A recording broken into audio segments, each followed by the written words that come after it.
Welcome to the module 1 unit 3, which is related to 3 familiar words, namely learning, assessment and as instruction. These are what we were doing in the previous unit. We looked at the words education and teaching. Education, as we noted, is intentional learning, generally that is decided by some agency of the society, wherein in education really refers to transfer of accumulated knowledge, values and skills considered necessary and desirable for a profession from one generation to another, and this is normally done through some designated institutions. It could be a school or a college or a university, whereas teaching is facilitating learning through some interventions by the teacher.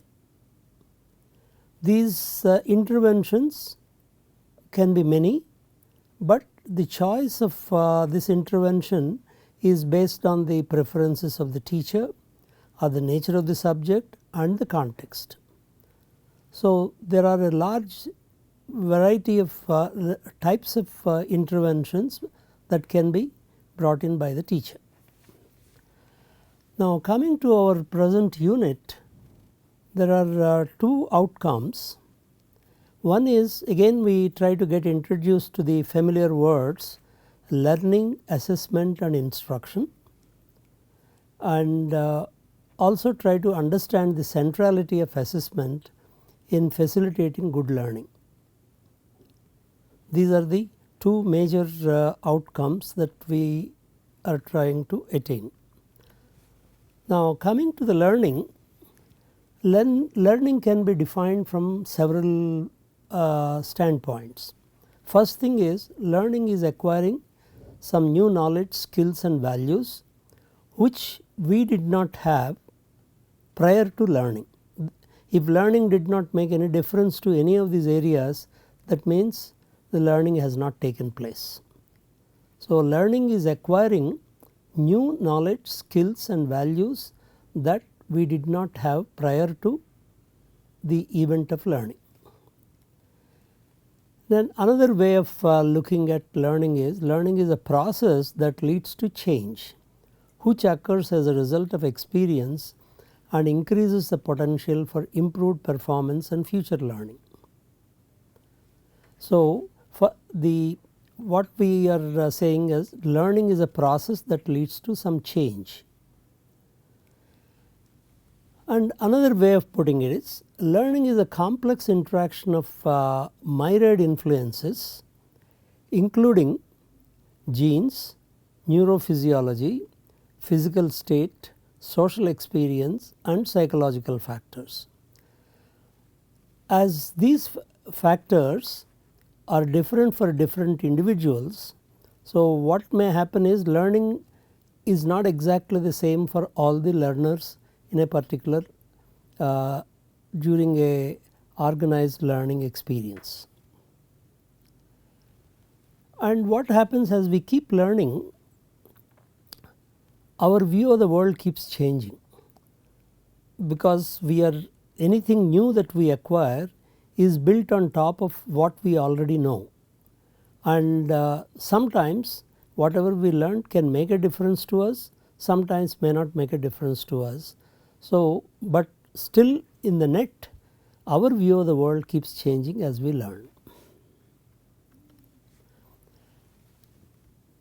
Now, possession of information is not synonymous with learning. That means merely if you accumulate information, that is not synonymous with learning at all. Possession of information, you may reproduce it, but that may not translate into acquisition of new knowledge.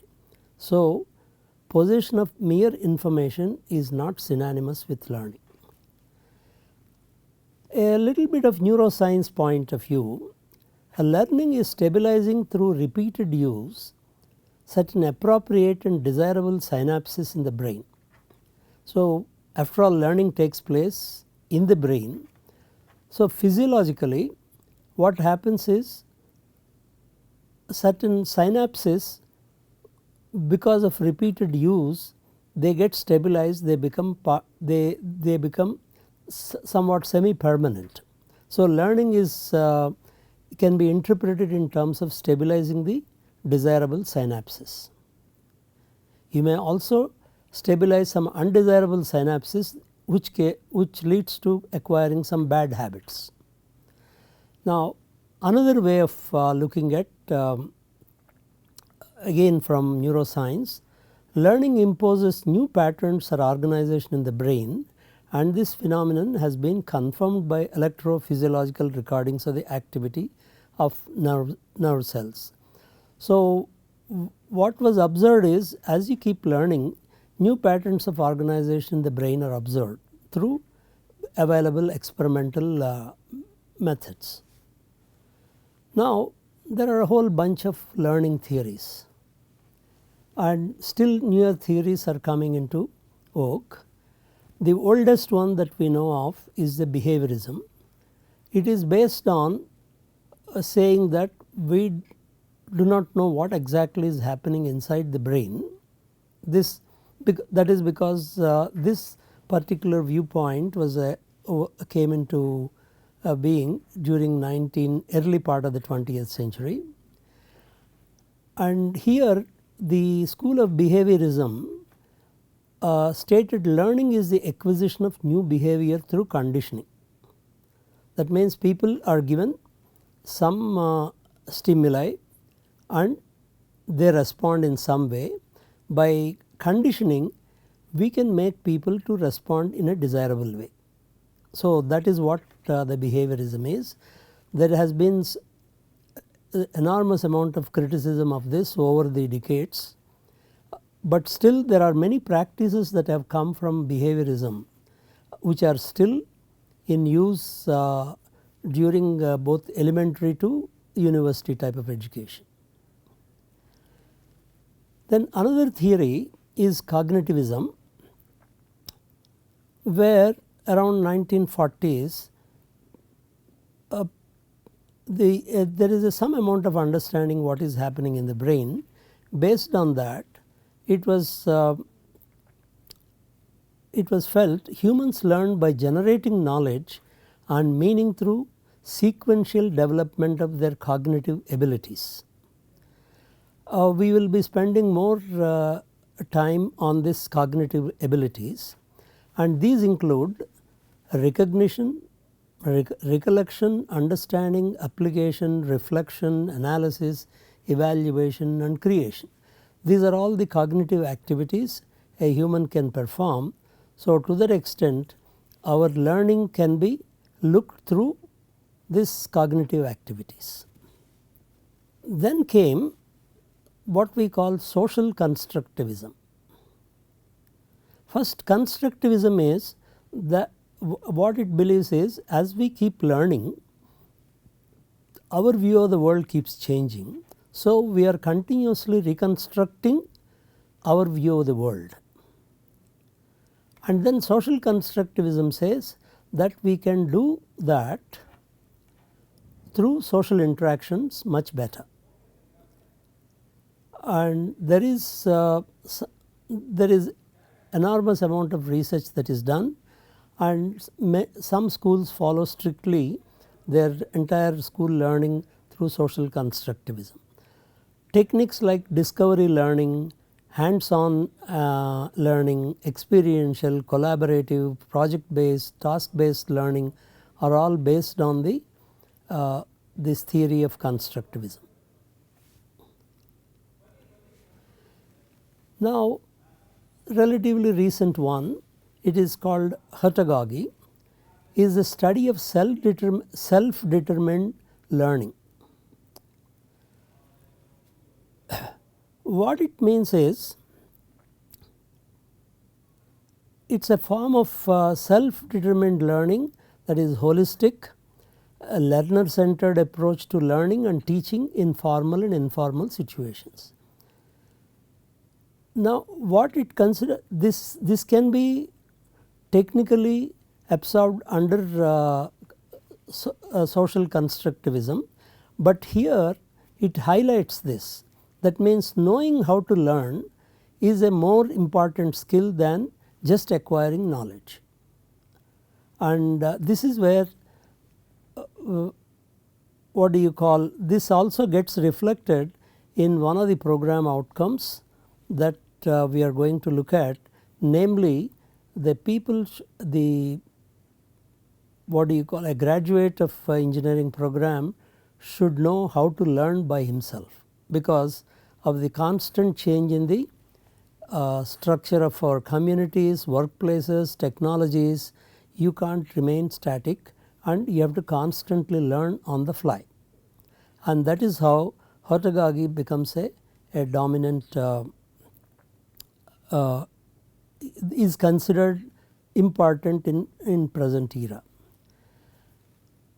Similarly, pedagogy is also can be considered as a part of social constructivism, but again it highlights, as pedagogy deals with analyzing and co-creating the educational environment as a whole by the peers who share their learning situations and experiences benefiting from information technology.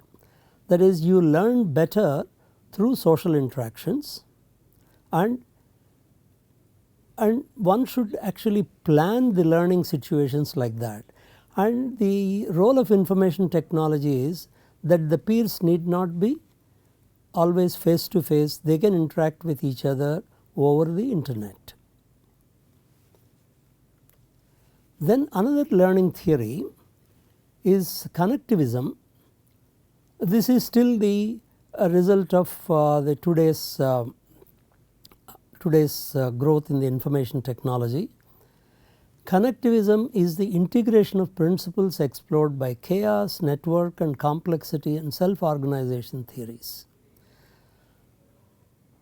Because we consider the knowledge exists in a diffused way in a nebulous environments. So what happens as you keep exploring?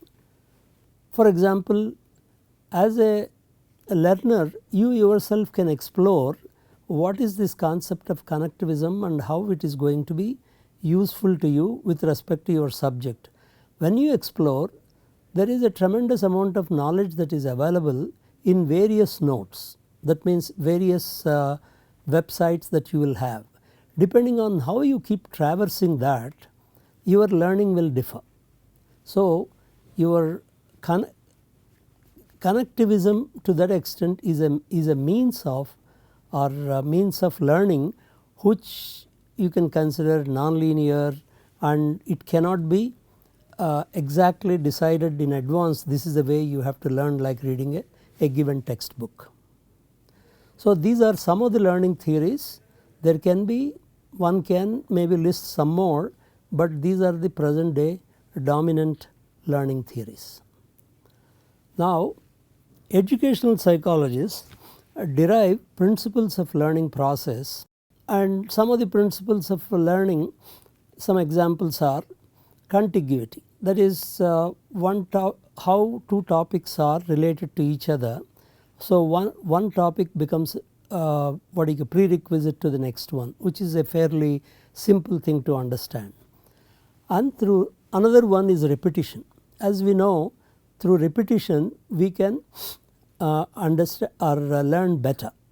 That is, practicing some problems, you keep on repeating repeatedly, you read something. And similarly, reinforcement. Your understanding of a concept can be reinforced by a large number of examples. You should be able to relate to that. And similarly, if you look at socio-cultural context of learning, that means learning depends on the context in which you are learning. Okay, this is where issues like negotiated meaning, situated cognition, activity theory, etc. start becoming relevant. We are not going to explore these things, but all that we need to realize is there are several principles of learning that have been identified over the years. Now come to the another topic, assessment. What is assessment? Assessment is a measure of performance. For example, how do I know a learner has learned something? So as a consequence of learning, he has to perform. This performance could be like solving a problem, or making a presentation, or performing an experiment in the laboratory. It can be, there are many such activities which can be used to measure to what extent a student has learned. And what happens once somebody performs something, like performs an experiment, then evaluation is interpretation of assessment. That means once the instructor observes to in what way the student has performed the experiment and got the results, he will give a mark or a grade to that. That giving a mark or a grade is considered evaluation. Unfortunately, even in the teaching community, the word assessment and evaluations many times are these words are interchanged. So there should be a clear difference between assessment and evaluation. Now what happens, students, how do they prepare, how do they plan their learning? Because at the beginning of any semester, a student really wants to do well in the examination, he wants to get a good grade. And how does he get a good grade? It depends on how well he has performed in various tests that have been designed. It could be class tests, it could be assignments, it could be laboratory, or it could be the end semester examination. So what happens, he has to find out, or the teacher has to tell him what kind of assessment tools they towards which they have to prepare themselves. So essentially you are telling through your assessments what is considered important, because after all the student will spend time on what is considered important. So putting it in another way, teachers can guide students to learn through their assessment by working out a problem in the class, or making them work out a problem in the class, or giving the right kind of questions in the end semester exams. You are able to guide the students to learn well. So if your assessment is poor, automatically the learning by the students will also be poor. So in a way, assessment is a glue that links the components of a course, that is its content, instructional methods, and skills and development. Okay. So in summary, you can say assessment really drives student learning. So to that extent, assessment is really central to learning. Now what are the types of assessment that you have? You have formative assessment and summative assessment. Formative assessment means you are using assessment as a means of facilitating learning. Like for example, you are asking a question in the classroom, or you conduct a quiz for which you are not giving any marks, but it is essentially serves as a feedback both to the teacher as well as the student. And that is what we call as formative assessment, or it is also considered assessment of learning or educative assessment. In the sense that no marks are given, whereas summative assessment is you are assessing to determine to what is it that the student has learnt, either up to a point or at the end of a course. So that is where you are actually grading or marking the student's performance. Some purists believe there should never be summative assessment, there should only be formative assessment. That is the best way to learn. But unfortunately, what happens, formative assessment, once the student knows that it is not going to make a difference whether he performs or not in that, he may or may not put the required effort to perform. He may be capable, but he will not put the effort, and this also has been observed universally. So, to that extent, formative assessment, while it is certainly desirable, we cannot completely depend on that. Now, another important feature of assessment is the alignment.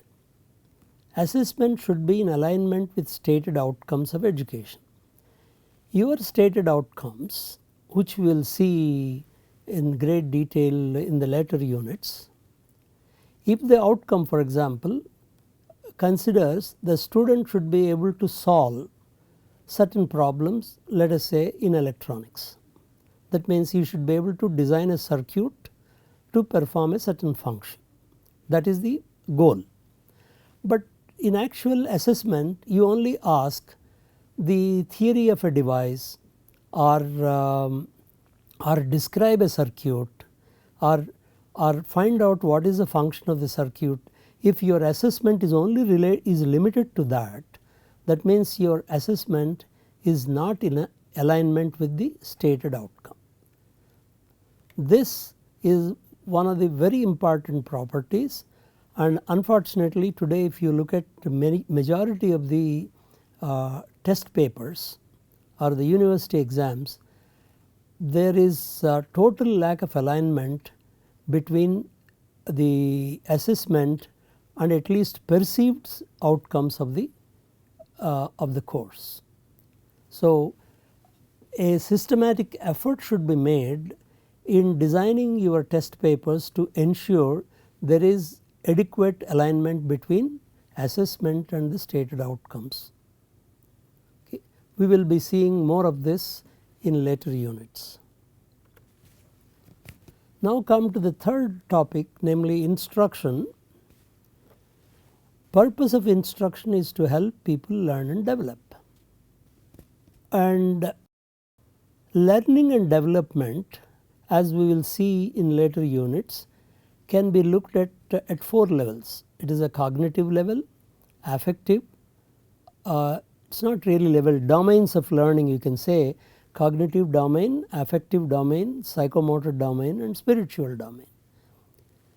While all of them are important to varying degrees in different situations, especially while affective domain is very important, but as of now we really do not know how to integrate the learning in the affective domain with the cognitive domain. So, at present learning is dominantly is kept at cognitive domain, and some courses, some type of topics, psychomotor domain may also become important, like courses on theatre, drama or paintings, music, sports and so on. Psychomotor domain becomes important. And what should be realized is learning can certainly occur without instruction. Nobody need to hold our hand. Just if you live your life, possibly you are constantly interacting with the outside world and you are learning. But if you want a student to or a learner to acquire some outcomes, then the instruction becomes important. Now, instructional designers apply the principles of learning to the design of external events we call instruction. So, instead of leaving it to chance occurrence, a instructional designer, who a teacher also with a little bit of knowledge can become an instructional designer, he plans external events. What type of events are we talking about? The events could be like demonstrating some new knowledge, or conducting a quiz, or asking the students to discuss with each other, or asking individual student to solve a problem in the class. These are all instructional events, and an instructional designer or the teacher will organize these events in a proper sequence. That is what instructional design is.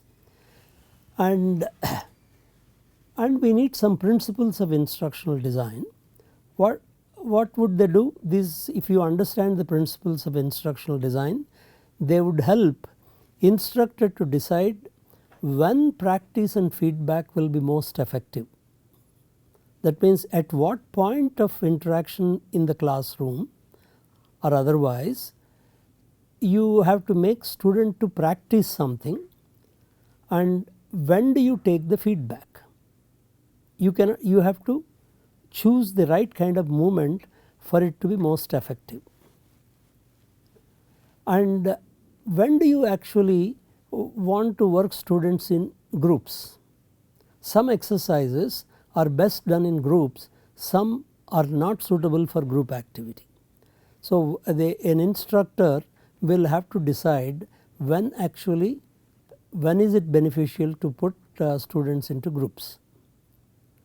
For example, what we will again elaborate problem solving or higher order learning skills. How do you take the student through various phases so that he is going to acquire the higher order learning skills, and what are the prerequisites and how do you sequence them. And these principles of instructional design would also help producers of instructional materials. Instructional materials are what an instructor uses. Curriculum material developers, that is a material that is going to be used by the learners. And web-based course designers, knowledge management system designers, these principles of instructional design would be beneficial to all of them. And what is instructional design theory? It is a theory that offers explicit guidance on how to better help people learn and develop. So there are several design theories, as we see. They offer explicit guidance on how to better help people to learn and develop. It is a design oriented theory. We will presently see what a design oriented theory is, and these theories will also identify methods of instruction and the situations in which those methods should and should not be used. Every type of instructional method should not be used in all conditions. So an instructional design theory will also kind of help you in choosing the right kind of situation for applying a method. One thing should be remembered: any method that is suggested is only probabilistic rather than deterministic, because learning, as we noted, is a function of a large number of factors. It is impossible, and each student is different from the other. What works for one person will not work for another person. But so to that extent, any methods that you suggest, we can only say the probability of the student learning better improves if you follow this instructional method. So everything is probabilistic. And what are design theories? Design theories are different from what we call descriptive theories.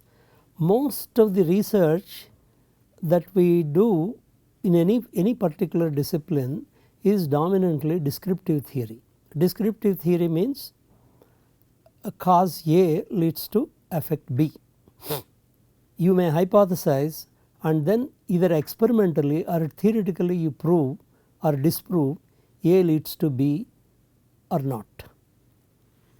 And much of the research is done like that, whereas design theory is prescriptive in nature. So what happens? A prescriptive means if you do like this, you will reach your goal better. That is what we mean by a prescriptive thing. So to that extent, all instruction design theories are design theories in nature, and they are intended to provide direct guidance to practitioners about what methods to use to attain different goals, but results are not guaranteed. So when do you consider a design theory is good? that if one theory leads to better achievement of goals than compared to another theory, then we consider it is a better design theory. So, you consider the measure is preferability. That means one particular theory is preferred over the other. That is the nature of design theories. Now, this is one example of design theory. What it says, it may look pretty obvious, but stated in clear steps. Clear information should be provided to the student, that is descriptions and examples of goals, knowledge needed and the performances expected. Thoughtful practice, opportunities for learners to engage actively and reflectively whatever is to be learned. This is very important. Unfortunately, in our current practices, we do not give adequate opportunity for learners to engage actively and reflectively. We focus more on information transmission or information transfer and leave the learners engagement to either chance or you expect them to do on their own. It is not a guided activity, and the moment you bring that into the classroom, it is going to take considerable effort, considerable time for that. So, thoughtful practice, how to integrate into the regular classroom work is a major challenge. And then third point is informative feedback, clear thorough counsel to learners about their performance, helping them to proceed more effectively. That means constant feedback has to be given. Once again, it is a challenge. You cannot give this feedback to each and every individual separately. So, you have to work out a method of giving feedback to the maximum number of people. For example, tutorials do help in this process. Strong intrinsic and extrinsic motivation, that means activities that are amply rewarded either because they are very interesting and engaging in themselves or because they feed into other achievements that concern the learner. What it means is all activities that we plan should somehow be of interest to the learner. Either he considers, yes, it is a bit challenging, the learner likes to work on such a thing, or he thinks that solving this problem or learning something will lead to achievement of things that he is truly interested. So, and both of them, both intrinsic and extrinsic motivations will have to be arranged for the student. A trivial thing is, you can say those who solve the problem first in the class can be rewarded by let us say you give a small reward. That itself can sometimes be motivating to students. Some more theories of instructional design, call it direct approach, discussion approach, experiential approach, problem based approach, simulation approach. These are all theories of instruction design. Some of them will be looking at during the module on instruction. Now, coming to the end of this unit, we have looked at three familiar words. We have been using these words for quite some time, namely the learning, assessment and instruction. We tried to give very specific meaning to these words. And now coming to the assignments, you write a small a note which one of the learning theories you can relate to more in your experience, in your experiences, and why. A maximum of 250 words can be written. And second one is, why do we need to be concerned with assessment in engineering education and how?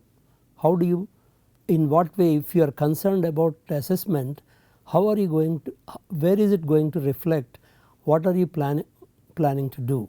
Once again, write a few maybe bulleted points, maximum 250 words.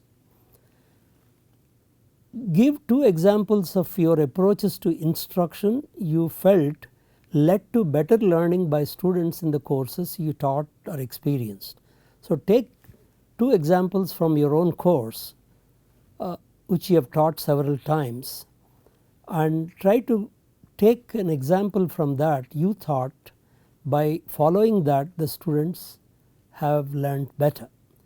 Write maximum 500 words for each example, giving some evidence of better learning.